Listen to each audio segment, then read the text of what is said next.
Hello everyone, कैसे हैं आप? आपका आपके YouTube channel Digvijay commerce classes पर स्वागत है। हम आपके लिए अपने इस YouTube channel Digvijay commerce classes पर बीकॉम के सिलेबस के कंपलसरी सब्जेक्ट फाइनेंशियल अकाउंटिंग की पूरी एक सीरीज लेके आ रहे हैं, जिसमें आपको एक तरफ से हर एक रूल और उनके प्रैक्टिकल क्वेश्चन 1 बाय 1 मिलते हैं। आप हमसे जुड़कर अपने कॉमर्स की पढ़ाई एक प्रॉपर वे में पूरी कर सकते हैं। आपके बीकॉम या एमकॉम के जितने भी सब्जेक्ट बनते हैं, चाहे वो थियोरेटिकल सब्जेक्ट हो या न्यूमेरिकल, अगर आप उनकी स्पेशल कोचिंग क्लासेस पाना चाहते हैं तो हमारे इस YouTube channel Digvijay commerce classes से जुड़िए। आप हमसे जुड़कर अपनी पढ़ाई का वही नज़रिया, वही अंदाज पाते हैं जो आपने अपने बचपन से करी है। आपको वो ऑफलाइन पढ़ाई, वो क्लासरूम पढ़ाई क्यों पसंद थी, वो हम समझते हैं। उन्हीं विशेषताओं को समेटे हुए हम आपके लिए ये ऑनलाइन नेटवर्क पर ये क्लासेस लेके आ रहे हैं। आप हमसे जुड़िए और अपनी पढ़ाई का वही नज़रिया, वही अंदाज ले आइए जो आपने बचपन से करी है। तो प्यारे दोस्तों, देर किस बात की? अगर आप अपनी पढ़ाई को नेक्स्ट लेवल पे ले जाना चाहते हैं, घर बैठे अपनी तैयारी पुख्ता करना चाहते हैं और आप कॉमर्स के स्टूडेंट हैं, तो आपको बिल्कुल भी नहीं घबराना। दिग्विजय कॉमर्स क्लासेस आपके साथ हैं। आप अपनी पढ़ाई अपने घर बैठे अपनी शर्तों पर पूरी कर सकते हैं और जैसी पढ़ाई आप पाना चाहते हैं, यहाँ बिल्कुल वैसी ही पढ़ाई आपको अवेलेबल कराई जाती है। तो अगर आप हमसे नए जुड़ रहे हैं तो सबसे पहले हमारे इस YouTube channel Digvijay commerce classes को सब्सक्राइब करिए, शेयर करिए, बेल आइकन दबाइए, ताकि आपको हमारे लेटेस्ट वीडियोज़ के अपडेट मिल सके। आप हमसे पेड क्लास भी ले सकते हैं। पेड क्लास पाने के लिए आप हमारे व्हाट्सएप नंबर पर व्हाट्सएप करिए, मैसेज करिए, आपको पेड क्लास की पूरी जानकारी दे दी जाएगी, जिसमें आप बहुत थोड़े से शुल्क का भुगतान करके हमसे एक रेगुलर क्लास पाते हैं। पीडीएफ मिलेगा, डाउट सेशन रखा जाएगा, क्वेश्चन पेपर सॉल्व कराए जाएंगे। ये सब कुछ पाने के लिए आप हमसे पेड क्लास ले सकते हैं। प्यारे दोस्तों, हमने अपनी पिछली क्लासेस में आपको एडमिशन ऑफ पार्टनर्स, चलो छोड़ो इसे, पार्टनरशिप कह लीजिए, साझेदारी।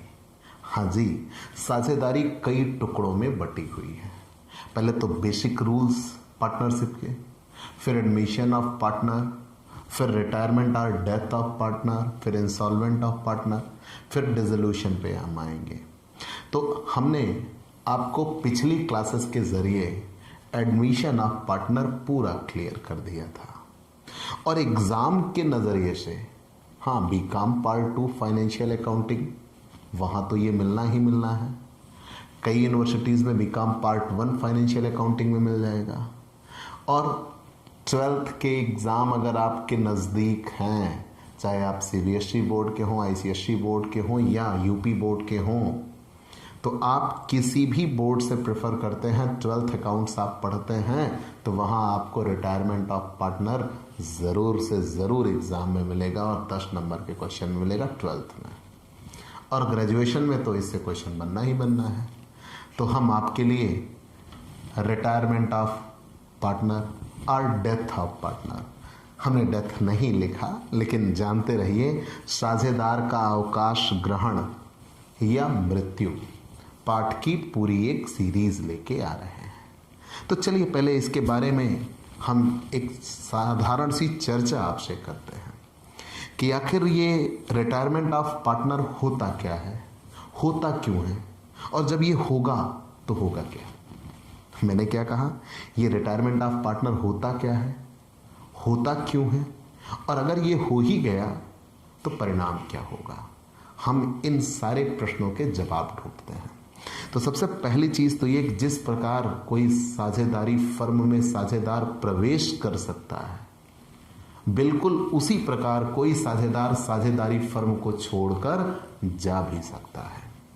अगर कोई साझेदार साझेदारी फर्म को छोड़कर जाता है तो उसे ही साझेदार का अवकाश ग्रहण कहते हैं। क्लियर? तो मैंने क्या कहा, जिस प्रकार कोई साझेदार साझेदारी फर्म से जुड़ सकता है, बिल्कुल ठीक उसी प्रकार कोई भी साझेदार साझेदारी को छोड़कर जा सकता है।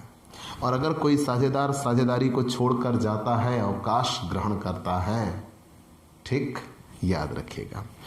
ऐसा कब होता है? तो साझेदार के अवकाश ग्रहण से आशय, यदि कोई साझेदार वृद्धावस्था, भाई मान लीजिए आप वृद्ध हो गए और अब आगे काम नहीं करना चाह रहे, तो आप साझेदारी छोड़कर चले जाते हैं। यदि कोई साझेदार अपने वृद्धावस्था या फिर कह लीजिए अस्वस्थता, अगर वो बीमार चल रहा हो, या असमर्थता मान लीजिए आपने कार्य बहुत बढ़ा लिया और आप सभी पे बराबर समय नहीं दे पा रहे हो, तब फिर आप कुछ बिंदुओं से हटिएगा। या फिर पारस्परिक मतभेद या अन्य किसी कारण से, पारस्परिक मतभेद हो सकता है साझेदारों के आपस में बनती ना हो।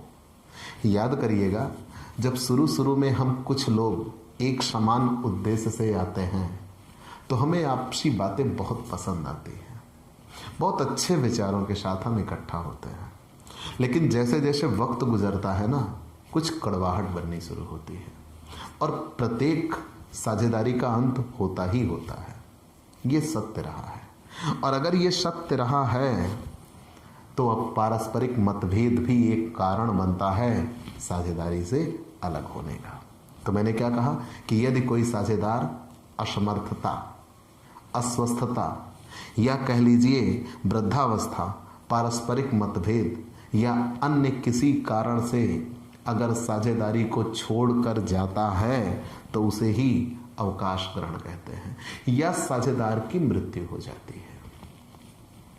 जाना नहीं चाह रहा है लेकिन दुनिया छोड़ के चला गया, तो अगर साझेदार की मृत्यु हो जाती है तो उसे अनिवार्य अवकाश ग्रहण कहते हैं। और ऐसा कोई भी साझेदार अवकाश प्राप्त साझेदार कहलाता है। क्लियर? ऐसा कोई भी साझेदार अवकाश प्राप्त साझेदार कहलाता है। चलिए, हमने ये चीजें आपको बता दिया। अब अगर एक साझेदार अवकाश ग्रहण करेगा तो क्या होगा? मैंने आपको बताया ना कि अवकाश ग्रहण करेगा तो क्या होगा, क्यों होगा, और जब अवकाश ग्रहण कर ही लिया तो परिणाम क्या पड़ेगा। तो आपने ये जाना कि एक साझेदार अवकाश ग्रहण किन परिस्थितियों में करता है। तो मैंने ये बताया कि ठीक उसी प्रकार जिस प्रकार कोई साझेदार साझेदारी से जुड़ सकता है, ठीक उसी प्रकार कोई साझेदार साझेदारी छोड़कर जा भी सकता है। अगर कोई साझेदार साझेदारी छोड़कर जाता है, चाहे असमर्थता की वजह से, अस्वस्थता की वजह से, वृद्धावस्था, पारस्परिक मतभेद या अन्य किसी कारण से अगर वो साझेदारी को छोड़कर जाता है, तब उसे ही अवकाश ग्रहण कहते हैं। और अगर साझेदार की मृत्यु हो जाती है तो उसे अनिवार्य अवकाश ग्रहण कहा जाता है। अब अवकाश ग्रहण अगर हो गया तो साझेदार को देय राशि का निर्धारण कैसे होगा? याद करिए, अगर कोई साझेदार साझेदारी को छोड़कर जा रहा है तो जिस दिन वो साझेदारी छोड़कर जा रहा है उस दिन तक उसकी जितनी भी पूंजी होगी, उसकी जितनी भी हिस्सेदारी साझेदारी में होगी, वो अपनी संपूर्ण हिस्सेदारी को समाप्त करके उसका मूल्य ले जाना चाहेगा। मतलब वो अपनी पूंजी निकालेगा, ले जाना चाहेगा। तो जो बचे साझेदार होंगे उनके द्वारा उसकी पूंजी का हिस्सा चुकाया जाएगा। याद रखिएगा। तो हमने ये कहा कि अवकाश ग्रहण करने वाला साझेदार जिस दिन भी अवकाश ग्रहण करेगा उस दिन तक साझेदारी में उसका जितना भी हिस्सा बनता है वो अपना संपूर्ण हिस्सा साझेदारी से ले जाना चाहेगा और लेके जाएगा। और जो बचे साझेदार होंगे वो उसका पूरा का पूरा हिस्सा उसे देंगे। हो सकता है नकद भुगतान कर दिया जाए और हो सकता है कि साझेदारी के पास नकद पैसे ना हो तो उसके पैसे को लोन खाते में डाल दिया जाए। लेकिन क्लियर कट ये है कि जो साझेदार अवकाश ग्रहण करेगा, अवकाश ग्रहण करने वाले दिन तक उसके पास जितना कुछ भी होगा वो अपना संपूर्ण हिस्सेदारी भागीदारी लेके जाएगा, तो अपनी पूरी पूंजी वो निकाल लेगा। क्लियर? तो उसके हिस्से की गणना होगी कैसे? तो जितनी उसकी पूंजी लगी थी वो, अपनी पूंजी बाहर निकालेगा। दूसरा, अगर कोई साझेदार अवकाश ग्रहण करता है तो जिस दिन वो जाएगा उस दिन तक फर्म की जो ख्याति है उसमें उसकी जितनी हिस्सेदारी है, अपनी हिस्सेदारी की ख्याति भी वो बाहर निकालेगा। तीसरा, जितना भी फर्म के पास लाभ या हानि होगा जो अभी तक अवितरित हुआ होगा उसको भी वो बांट लेगा और उसको बांट के वो बाहर लेके चला जाएगा। और सबसे बड़ी चीज़ ये याद रखिएगा कि यहाँ जिस दिन साझेदार अवकाश ग्रहण करेगा संपत्तियों और दायित्वों का पुनर्मूल्यांकन होगा और पुनर्मूल्यांकन के परिणाम स्वरूप अगर फायदा या घाटा हुआ तो उसको भी सभी साझेदार आपस में बांट लेंगे और जो अवकाश प्राप्त साझेदार होगा वो अपने हिस्से को ले लेगा।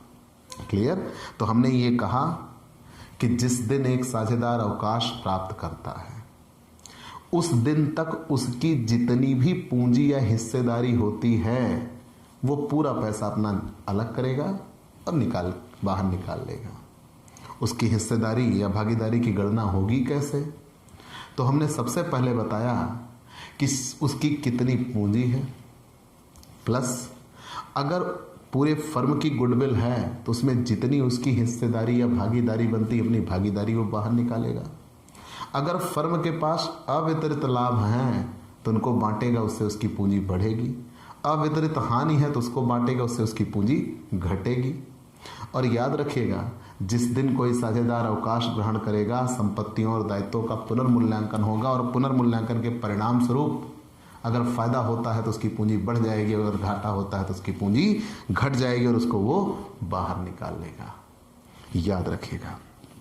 चलिए, हमने ये सारी बातें तो आपको एक नज़रिए से समझा दी, लेकिन अगर हम टॉपिक बाय टॉपिक आए तो जिस दिन एक साझेदार अवकाश ग्रहण करेगा हमें क्या कुछ करना होगा।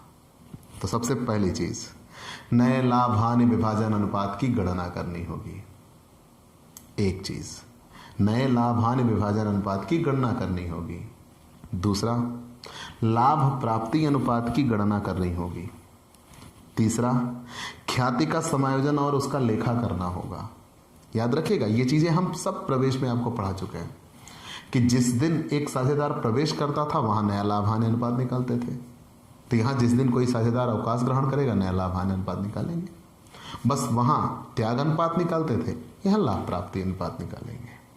तीसरा, ख्याति का समायोजन और उसका लेखा करेंगे। चौथा, संपत्तियों और दायित्वों का पुनर्मूल्यांकन करेंगे। पांचवा, और उसके साथ साथ अवितरित लाभ का विभाजन होगा। और अगर संयुक्त जीवन बीमा पॉलिसी ले रखी है तो संयुक्त जीवन बीमा पॉलिसी का भी बंटवारा कर दिया जाएगा, ये याद रखिएगा विशेष रूप से। फिर देय राशि का निर्धारण और उसका भुगतान कर दिया जाएगा। देय राशि कितनी उसकी बनी और उसका भुगतान हुआ कैसे, हो सकता है वो नकद पाए और हो सकता है उसको लोन के खाते में भेज दिया जाए। और अंत में नए पूंजी अनुपात में समायोजन भी कर दिया जाता है पूंजी को। चलिए, ये सारी चीज़ें तो हमने जान रखी हैं। तो अब हम एक एक टॉपिक आपके लिए क्लियर करते हैं। सबसे पहले नए लाभ हानि अनुपात की गणना। नए लाभ हानि विभाजन अनुपात की गणना। नए लाभ हानि विभाजन अनुपात की गणना।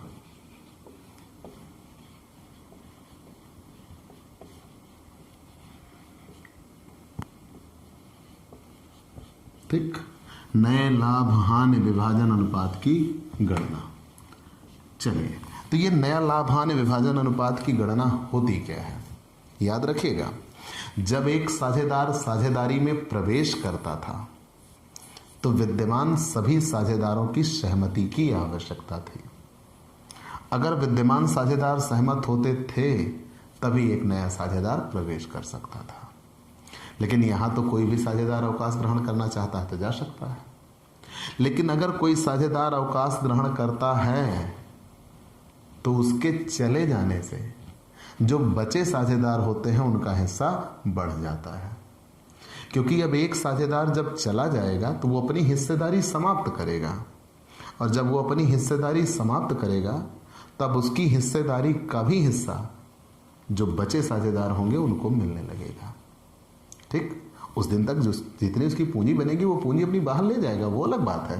लेकिन हिस्सेदारी तो कहीं नहीं जा रही ना, वो अपनी हिस्सेदारी समाप्त कर दिया। तो जब वो अपनी हिस्सेदारी समाप्त कर दिया तो जो बचे साझेदार होंगे उनका हिस्सा बढ़ जाएगा। याद रखिएगा, तो जब कोई साझेदार अवकाश ग्रहण करता है या उसकी मृत्यु होती है तो ऐसी स्थिति में शेष साझेदारों की हिस्सेदारी बढ़ जाती है, जिससे लाभ हानि विभाजन अनुपात में परिवर्तन होता है। अतः नया लाभ हानि विभाजन अनुपात हमें ज्ञात करना होगा। चलिए, हमने ये बता दिया कि जब कभी कोई साझेदार अवकाश ग्रहण करेगा तो अवकाश ग्रहण करने पर वो अपनी हिस्सेदारी समाप्त करता है, और जब वो अपनी हिस्सेदारी समाप्त करता है तो उसकी हिस्सेदारी समाप्त होने पर जो शेष साझेदार होंगे उनकी हिस्सेदारी बढ़ जाती है। ठीक, अब जब उनकी हिस्सेदारी बढ़ गई तो हमें नया लाभ हानि विभाजन अनुपात निकालना होगा। अब यहाँ दो नियम आपको पढ़ने हैं। पहला, साझेदार के अवकाश ग्रहण करने पर शेष साझेदार का लाभ प्राप्ति अनुपात ना दिया हो। साझेदार के अवकाश ग्रहण करने पर, साझेदार के अवकाश ग्रहण करने पर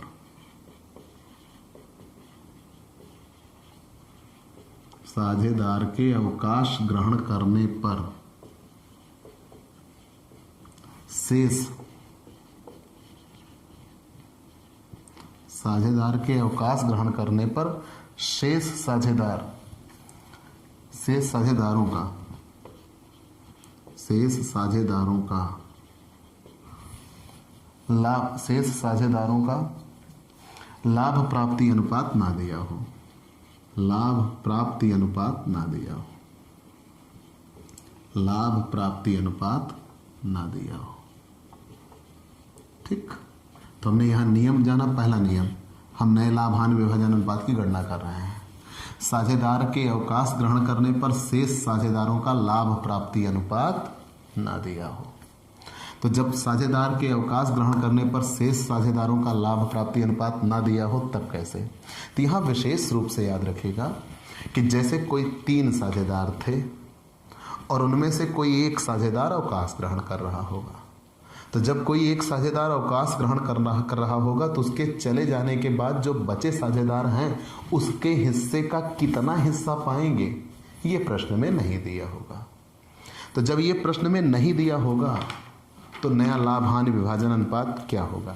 जैसे मान लीजिए 3 साझेदार रहे हों, ए, बी, सी, और ये 7:4:3 में बंटवारा करते थे। अगर ए अवकाश ग्रहण करता है तो नया लाभ हानि अनुपात क्या होगा? 4:3। अगर बी अवकाश ग्रहण करता है तो नया अनुपात क्या होगा? 7:3। और अगर सी अवकाश ग्रहण करता है तो नया अनुपात क्या होगा? 7:4। आपको ये याद रखना होगा। क्लियर?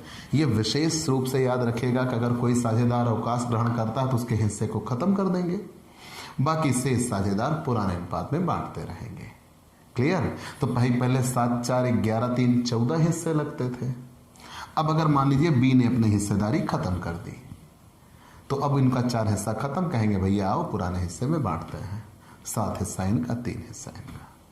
क्लियर? तो हमने ये कहा कि जब कभी ऐसा हो कि साझेदार अवकाश ग्रहण करे लेकिन साझेदार के अवकाश ग्रहण करने पर शेष साझेदार का लाभ प्राप्ति अनुपात ना दिया हो, मतलब किसी एक साझेदार के चले जाने से जो बचे साझेदार हैं उनको कितना लाभ पहुंचा, ये प्रश्न में ना दिया हो। तो जब उनको कितना लाभ पहुंचा ये प्रश्न में ना दिया हो तब हमने ये बताया जो साझेदार अवकाश ग्रहण करेगा उसका हिस्सा खत्म कर देंगे और बाकी शेष साझेदार पुराने अनुपात में बांटते रहेंगे। क्लियर? चलिए, आपने ये जान लिया। तो यहाँ मैंने पहले ही बता दिया, आपको 3 क्वेश्चन बता दिए, ए बी सी 7:4:3 में बांट रहे थे। ठीक? तो यहाँ ये 7:4:3 में बांट रहे थे। अगर ए अवकाश ग्रहण करता है तो बी का और सी का 4:3 होगा। अगर बी अवकाश ग्रहण करता है तो ए और सी का अनुपात 7:3 होगा, और अगर सी अवकाश ग्रहण करता है तो ए और बी का अनुपात 7:4 होगा। ऐसा ही यहाँ पर इलस्ट्रेशन 1 दिया हुआ है, देखिएगा। ए, बी और सी फर्म में 3 साझेदार हैं और जो लाभ हानि अनुपात 5:4:3 के अनुपात में बांटते हैं। और यहाँ कहा गया आप नए लाभांश विभाजन अनुपात की गणना कीजिए यदि ए अवकाश ग्रहण करता है और यदि बी अवकाश ग्रहण करता है और यदि सी अवकाश ग्रहण करता है। तो आइए इलस्ट्रेशन फर्स्ट।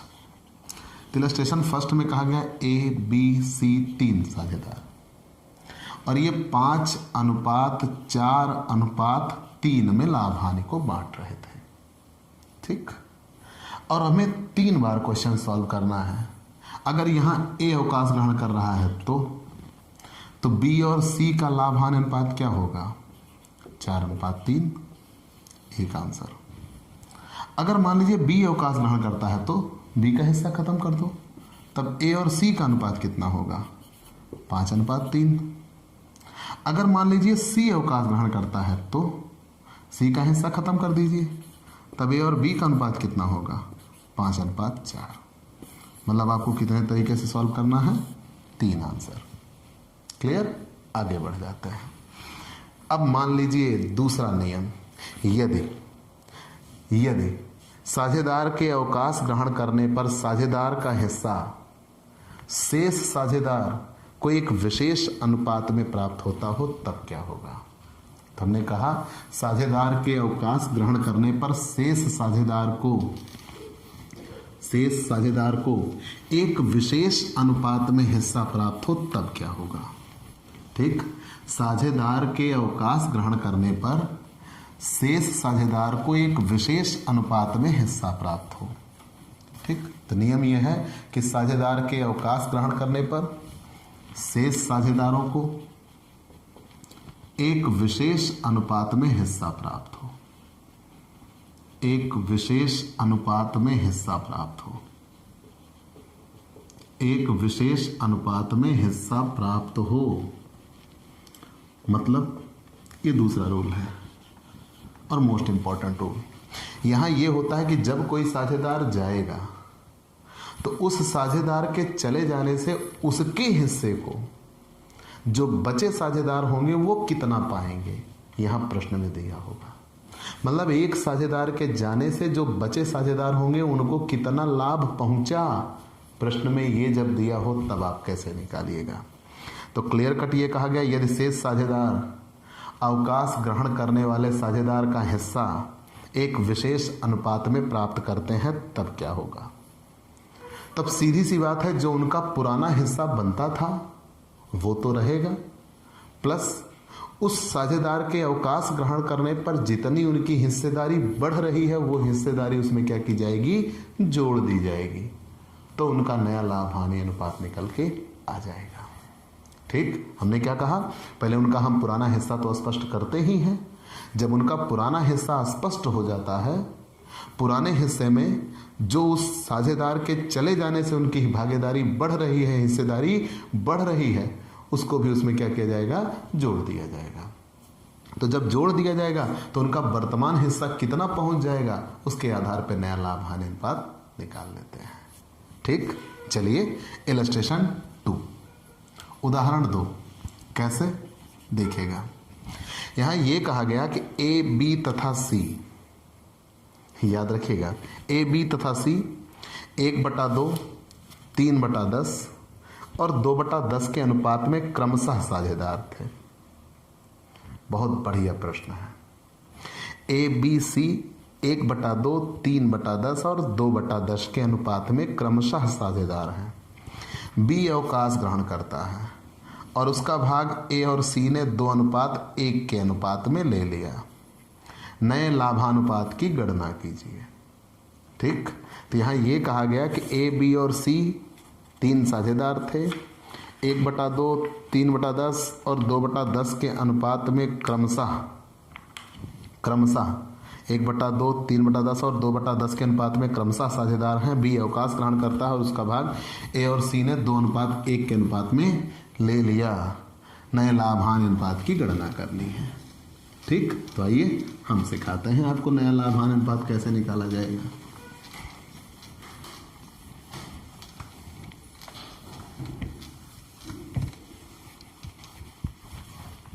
देखता तो हमने ये कहा कि यहाँ प्रश्न में दिया हुआ है कि ए बी सी 3 साझेदार थे, और बहुत ही बेहतर एक बात यहाँ कही गई है, इलस्ट्रेशन 2, ए बी सी 3 साझेदार। ए का हिस्सा था 1/2, बी का हिस्सा था 3/10 और सी का हिस्सा था 2/10। ठीक। और यहाँ ये कहा गया कि बी अवकाश ग्रहण करता है, और बी के अवकाश ग्रहण करने पर उसके हिस्से को 2:1 में ए और सी ने बांट लिया।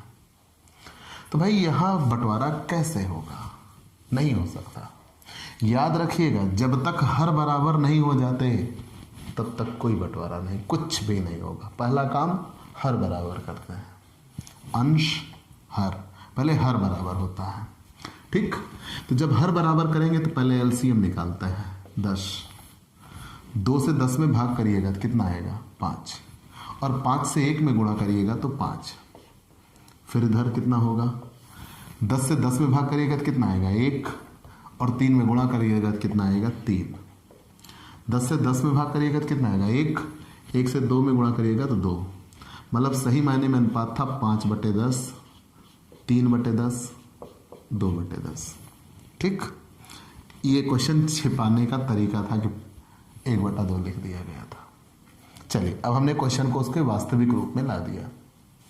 अब यहाँ बी अवकाश ग्रहण कर रहा है। ठीक। आपने ये क्लियर कर लिया। ऐसा हमने क्यों कर दिया? एलसीएम क्यों निकाल लिया? क्योंकि हर बराबर नहीं थे, तो सबसे पहले हमने हर बराबर कर दिया। अब यहाँ बात यह आई कि बी अवकाश ग्रहण कर रहा है।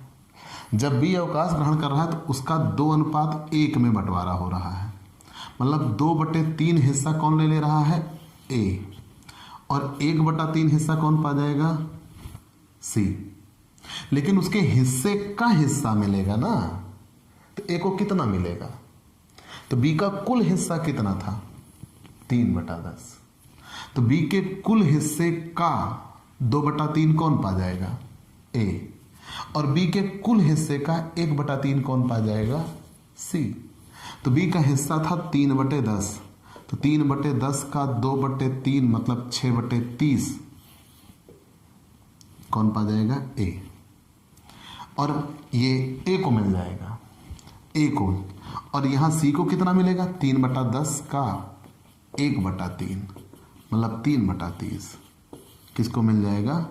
सी को। क्लियर? ये इतना उसको मिल जाएगा। हम चाहे तो इसे और कट कर सकते हैं। इसे हम जरा 3 से काट दें तो 3 दूना 6 और ये 3 9 10, 2/10 हो सकता है। मैं ऐसा कर रहा हूं कि हर बराबर हो सके। इसे भी हम 3 से काट सकते हैं, 3 × 9 3, 3 9 10। क्लियर? 1/10। मतलब जो बी का हिस्सा था, मैंने यहां बार बार कहा ए बी सी 3 साझेदार थे। बी अवकाश ग्रहण कर रहा है, और बी के अवकाश ग्रहण करने पर उसका जितना हिस्सा था उसका 2 हिस्सा ए को मिल जाएगा और 1 हिस्सा सी को मिल जाएगा। तो उसका कुल हिस्सा था 3/10। तो उसका 2 हिस्सा मतलब 2/3, उसका 1 हिस्सा मतलब 1/3। ठीक। तो हिस्से का हिस्सा तो 3/10 था उसका 2/3, 3/10 का 2/3 ए को मिल जाएगा। और सी को कितना मिल जाएगा? तो हम लिख सकते हैं ए को प्राप्त। ठीक। ए को कितना प्राप्त होगा? 2/10। सी को प्राप्त, तो सी को प्राप्त होगा 1/10। तो यहां ए का नया हिस्सा, ए का नया हिस्सा, तो ए का नया हिस्सा क्या होगा? तो ए का पुराना हिस्सा कितना था? 5/10, और प्लस उसे कितना मिल रहा है? 2/10, मतलब उसका हिस्सा हो जाएगा 7/10। सी का नया हिस्सा, सी का नया हिस्सा क्या होगा? तो सी का नया हिस्सा, तो सी का पहले हिस्सा था 2/10 और उसे मिल रहा है 1/10, मतलब हिस्सा हो जाएगा 3/10। तो नया लाभ हानि अनुपात 7/10 अनुपात 3/10 किसका? ए और सी का, मतलब 7:3। क्लियर? तो ये नया लाभ हानि विभाजन अनुपात की गणना हो गई। अब बात आती है लाभ प्राप्ति अनुपात की गणना। तो लाभ प्राप्ति अनुपात की गणना हाल फिलहाल आप जानते हो, वहां आपने प्रवेश में त्याग अनुपात पढ़ा था। तो प्रवेश में जब आपने त्याग अनुपात पढ़ा था तो वहां सूत्र होता था कि पुराना हिस्सा माइनस नया हिस्सा, ठीक। लेकिन यहां होगा नया हिस्सा माइनस पुराना हिस्सा। तो लाभ प्राप्ति अनुपात के लिए सूत्र क्या होगा? ये दूसरा रूल है, लाभ प्राप्ति अनुपात। तो लाभ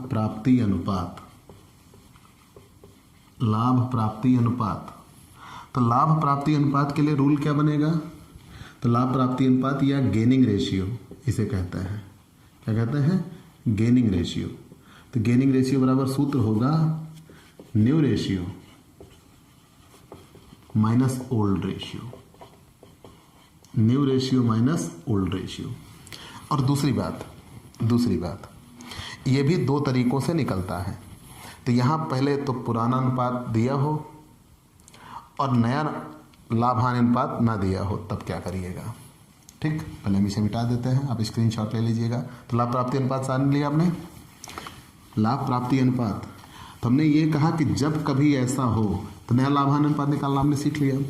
चलिए, बहुत अच्छे।